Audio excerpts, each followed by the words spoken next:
जी students, अस्सलाम वालेकुम। मैं हूं आपका इंस्ट्रक्टर आतिफ नसीम, आपके अपने YouTube channel science made sensible के साथ लेक्चर नंबर 4 की तरफ जाते हैं। और लेक्चर नंबर 4 हमारा है ज्योमेट्रिक सीरीज के बारे में। ज्योमेट्रिक सीरीज, जैसे आपको सीरीज की डिफिनीशन का पता है कि it is series is actually the sum of the elements of a sequence. So geometric series is the sum of the elements of the geometric sequence. ठीक है, जब आप ज्योमेट्रिक सीक्वेंस के एलिमेंट्स को प्लस करते हैं तो आपके साथ एक रिजल्ट आता है and that result is called geometric series. It is a number. ठीक है, आपके साथ जब आप मुख्तलिफ सीक्वेंस के एलिमेंट्स को प्लस करोगे तो आपके साथ एक रिजल्ट आएगा नंबर की शक्ल में and that number is called the result of the geometric series. ठीक है, इसको हम Sn से रिप्रेजेंट करते हैं and Sn means the sum up to n terms, a1 plus a2 plus a3 up to an। ठीक है, तो अगर हम S1 की बात कर रहे हैं तो this means S1 means the sum up to first element which is first element. और अगर हम S2 की बात करते हैं तो S2 का मतलब A2 नहीं है, S2 का मतलब है सम अप टू 2 एलिमेंट्स। तो S2 is A1 plus A2। इसी तरह अगर हम S3 की बात करते हैं तो S3 is the sum up to first 3 elements, that is A1 plus A2 plus A3। और अगर हम S4 की बात करते हैं तो S4 is the sum up to 4 elements, that is A1 plus A2 plus A3 plus A4। और इसको फिर आप कंटिन्यू कर सकते हैं, आपको जो है जनरल मैकेनिज्म का पता चल गया है।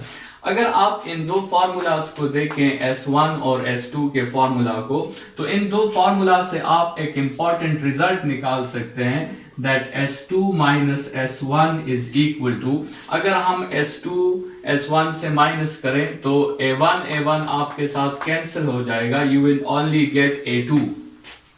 So S2 minus S1 is equal to A2। इसी तरह अगर आप S2 और S3 के फॉर्मूलाज को देखें तो आप क्लियरली बता सकते हैं कि S3 minus S2 is equal to A3।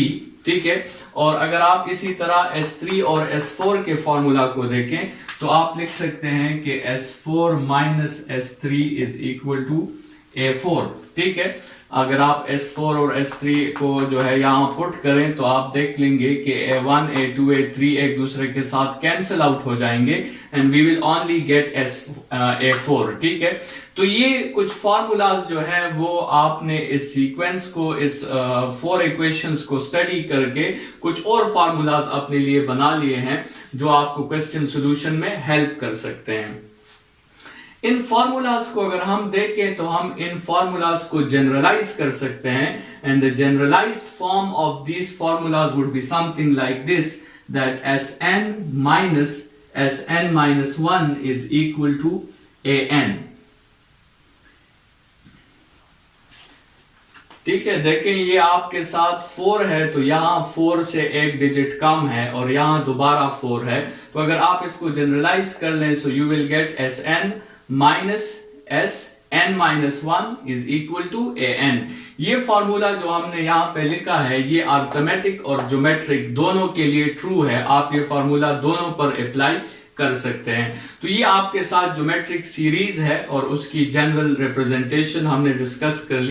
अभी आते हैं ज्योमेट्रिक सीरीज के लिए फॉर्मूला जो है वो डिराइव करते हैं। और ज्योमेट्रिक सीरीज के लिए जो है जनरली आप इन 4 फार्मूलाज में से कोई भी एक फार्मूला यूज कर सकते हैं, आपका आंसर हमेशा ठीक होगा। लेकिन ज्योमेट्रिक सीरीज जो है उसको हमने 2 कैटेगरीज में डिवाइड किया है। एक वो कैटेगरी है आपके साथ जिसमें कॉमन रेशो जो होता है, the number which we multiply again and again, that common ratio is greater than 1। ठीक है, वो कॉमन रेशो आपके साथ 1 से ग्रेटर हो, जैसे कॉमन रेशो 3 के इक्वल हो या 10 के इक्वल हो या 20 के इक्वल हो। सो एक वो केस है।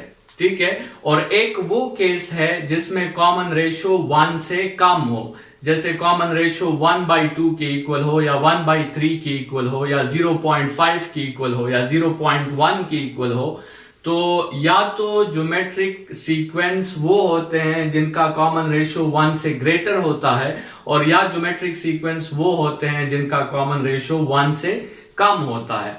तो अगर हम इन दो कैटेगरीज में सीक्वेंस को डिवाइड कर लें तो फिर आपके साथ जो है ये ग्रेटर देन 1 के लिए भी आपके साथ दो फॉर्मूलाज हैं, r इज ग्रेटर देन 1 के लिए भी आपके साथ दो फॉर्मूलाज हैं, और r इज लेस देन 1 के लिए भी आपके साथ दो फॉर्मूलाज हैं।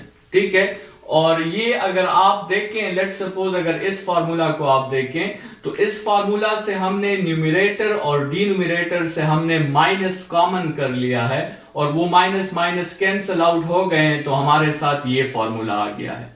ठीक है, तो इसलिए मैं आपको बता रहा हूं कि आप कोई भी इक्वेशन यूज करेंगे आपका आंसर हमेशा ठीक आएगा, लेकिन ये जनरली अच्छी बात है, ये गुड प्रैक्टिस है कि आप सीरीज का फॉर्मूला अप्लाई करने से पहले आप आर को चेक कर लें।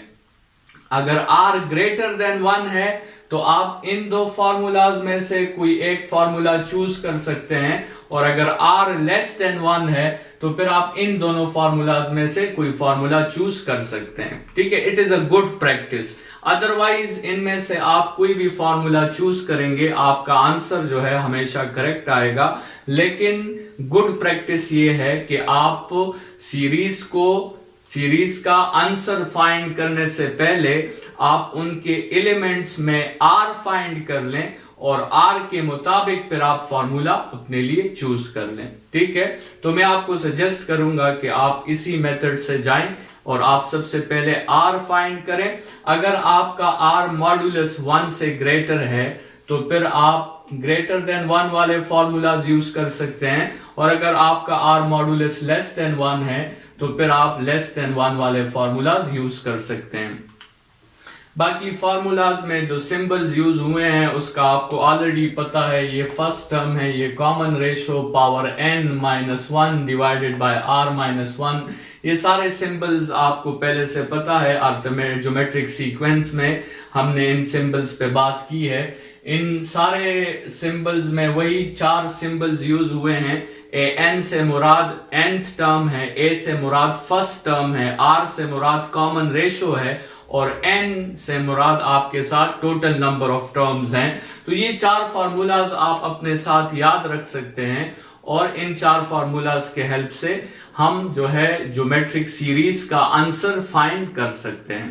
ठीक है, तो ये आपके साथ लर्निंग ऑब्जेक्टिव नंबर 4 था इस चैप्टर का, ज्योमेट्रिक सीरीज के बारे में। और इस चैप्टर में सिर्फ एक लर्निंग ऑब्जेक्टिव हमारा रहता है, दैट इज बाइनोमियल थ्योरम और बाइनोमियल एक्सपेंशन। लेकिन उससे पहले हमने जो है ज्योमेट्रिक सीरीज पर एक लेक्चर और भी इसको जरा एक्सप्लोर करना है। इसमें कुछ सीरीज रहते हैं जिसको हमने एक फॉर्मूला इसमें रहता है, that is for infinite geometric series. ये जो आपके साथ Sn है, ये तो हमने एलिमेंट्स को A1 से लेकर An तक ऐड किया है, मतलब ये एक फाइनाइट ज्योमेट्रिक सीरीज है। ठीक है, लेकिन अगर ये एलिमेंट्स गोइंग ऑन हो और आपसे कहा जाए कि फर्स्ट एलिमेंट से लेकर इंफिनिटी तक आप इस सीक्वेंस के एलिमेंट्स को प्लस करें, तो उसके लिए भी हमारे साथ एक फॉर्मूला है। वो ज्योमेट्रिक सीरीज के लेक्चर नंबर 5 में अभी हम डिस्कस करेंगे, geometric series up to infinite terms. ठीक है, ये जो हमने फॉर्मूलाज डिराइव किए हैं, ये 4 फॉर्मूलाज, ये geometric series up to n terms हैं। ठीक है, इसमें n आप खुद चूज कर सकते हैं कि आपने 3 टर्म्स की एडिशन फाइंड करनी है, 10 टर्म्स की एडिशन फाइंड करनी है, या 100 टर्म्स की एडिशन फाइंड। अभी हम लेक्चर नंबर 5 में ऐसा फॉर्मूला डिराइव करेंगे which can be used to find the sum up to infinity। तो बढ़ते हैं लेक्चर नंबर 5 की तरफ, जो होगा geometric series for infinite amount of terms. Thanks.